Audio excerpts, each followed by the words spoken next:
2 Chronicles 9, you read here of Solomon's amazing wealth. All King Solomon's drinking vessels were of gold. Silver was nothing accounted of in the days of Solomon. He had all this stuff. But later on in his life, he loses his faith and he writes the book of Ecclesiastes. And he says there in chapter 2, "He that loves silver shall not be satisfied with silver."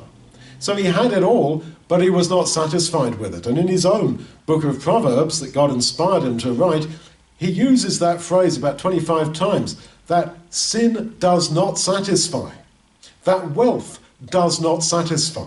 So he had all this silver, but then he looks back and says, "He who loves silver will not be satisfied with silver, nor he that loves abundance with increase." When goods are increased, they are increased who want to eat them. And you later will read of how at Solomon's table there were loads of people, little sycophants who came out of the woodwork to eat all his food, etc.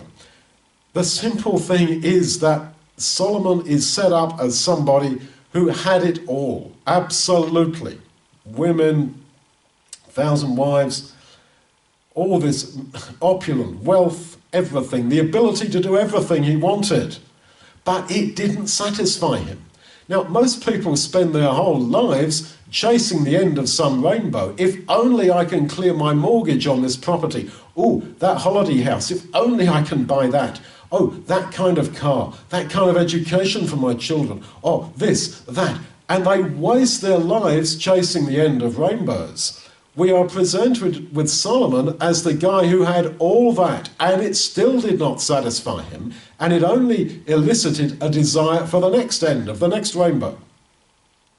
And this is why he comes to the conclusion at the end of Ecclesiastes, look, fear God and keep his commandments, for that is the whole duty of man. Man's duty is not to increase his wealth.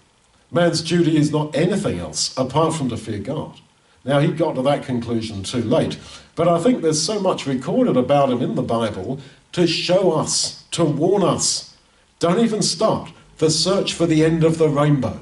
Focus upon the things of God, because the rest of it will not satisfy you. It is the addiction principle that just the next drug and I'll be good. Oh, and the next one, and the next one, and the next one. And so life falls apart.